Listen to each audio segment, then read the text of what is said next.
I'm Dylan Hughes, Formula Drift Pro driver, and me and my dad have had a dream for over a decade of going 200 miles an hour on the Bonneville Salt Flats on a motorcycle. Follow along, this is Permatex Flat Out 200.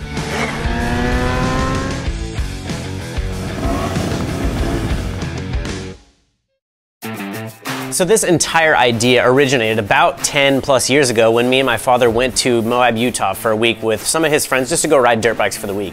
So it was kind of like my farewell to high school and kind of just get away and go and ride dirt bikes for the weekend, because that's kind of what we did as a family. So hung out down there for about a week, did some amazing riding, saw some really cool stuff, and then on our way back it just happened to be Bonneville Speed Week. So we go out on the Salt Flats, never been there before, and just rolling up to the place, it was absolutely insane. What a crazy, crazy place. There's nowhere else I've ever seen that was just that flat and that white, because all the salt is white.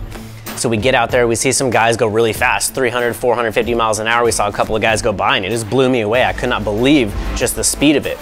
And there was one guy out there who was just riding a relatively stock 1000cc bike, and it was insane to me that he was out there just holding that thing wide open. My dad and I thought that it was so cool, and we really just decided that we had to do it someday. So we swore up and down that we would definitely come back to Bonneville Salt Flats one day, and we would go and we'd try and go 200 miles an hour. My father has done a lot more road bike racing than I have. Mostly growing up, I was all dirt bike. So that 200 mile an hour goal was really just something that was like so far-fetched that like we had to try it, right? So here we are 10 plus years later. I've had this insane opportunity working up through my drifting program. I've had some incredible sponsors that pretty much help me with whatever I think that I want to do. And this is one of those things where we pitch it to Permatex and it's like, hey, I know it sounds crazy, but this has been 10 years in the making. It's a family thing. It's me and my dad. This is us going to be bonding together, and he's one of my best friends. He helps me on my racing program with drifting, and he's been there since the beginning from it all. So I felt like this was a really good opportunity to kind of do something crazy and do something that really nobody else in the drift scene is doing, and that's why I'm incredibly stoked to be able to do this. It's absolutely insane. So we definitely got a lot to learn, and don't get me wrong, I've absolutely no idea what I'm doing. So that's why we're looking for help from a lot of different really cool people, and we've had some great help along the way as well. So seriously, Dylan, 200 miles an hour on the Salt Flats on a motorcycle. I know you grew up riding dirt bikes, so you have some skills, but you're crazy, dude. We're in way over our heads on this, and it turns out there's a whole lot involved in going 200 miles an hour, a lot more than I would have considered, but we're committed. We have to do it. We're definitely doing it. So kind of a couple of things that thinking about moving forward is we have a couple different options that different paths we could go down for which bike we can choose. So we can either do like mid-2000s Hayabusa style bike, which would be a used bike, and I would end up building a turbo kit for it. We have good relationships with partners that would help us out with some turbo bits and some engine management bits, and I'm a decent fabricator, so I could probably make all this stuff myself. But then it's not a brand new bike, and will it make it? Probably, but I think it's gonna be a whole lot more work, and we have a lot of other stuff going on as well. So plus there's kind of the factor of I would really like to have a brand new bike. Like, it's just something about rolling a brand new bike off the showroom floor and just kind of going for it, I think is way better. The thing has absolutely, ideally 0 miles on it, and at that point we would just kind of do whatever we wanted to do with it. What do you think of Dylan Hughes trying to go 200 miles an hour on a motorcycle? I think I was jealous as soon as I heard about it. I was like, why didn't I think of that? So it's pretty cool. Do you think it's dangerous? I mean, that's what makes it fun, right? So a couple of different paths we can go down.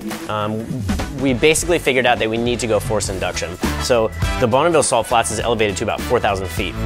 So that's going to be every 1,000 feet that you go up in elevation, it takes away your horsepower drastically. So it's something that you have to consider.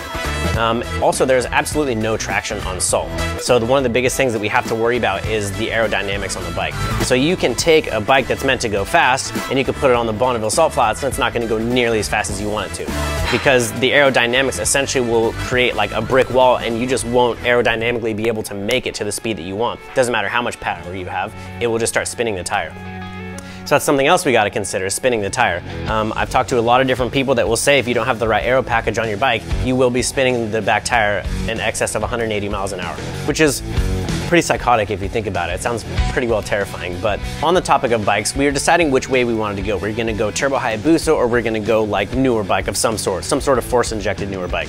So we got in touch with a good friend of my dad's named Bill Woods, who's a Salt Flats legend. He's been going out there for years and years. And my dad's known him for a couple of years, which is really cool because I was able to hit him up, and he's been an unbelievable help to me. Every time I call him, he answers, lots of text messages back and forth. And the dude knows what's up. He knows how to go 200 miles an hour on the Salt Flats. He's been there, he knows the aero packages, he knows the horsepower numbers to make it happen. So he had a friend who had a turbo Hayabusa that we were potentially gonna buy. So I end up hitting the guy up, we're like ready to do this thing, and he's just like, you know what? I'm not ready to sell the bike, I don't want to. So that was kind of, that was tough, man. Like that was, I thought for sure, I was like, this is it, we're gonna drive to Seattle, we're gonna go get this bike, it's gonna be all sick, like we got a plan, okay, sweet. And then like kind of the carpet was yanked out from underneath us. Maybe I got my hopes up a little bit, I don't know, but.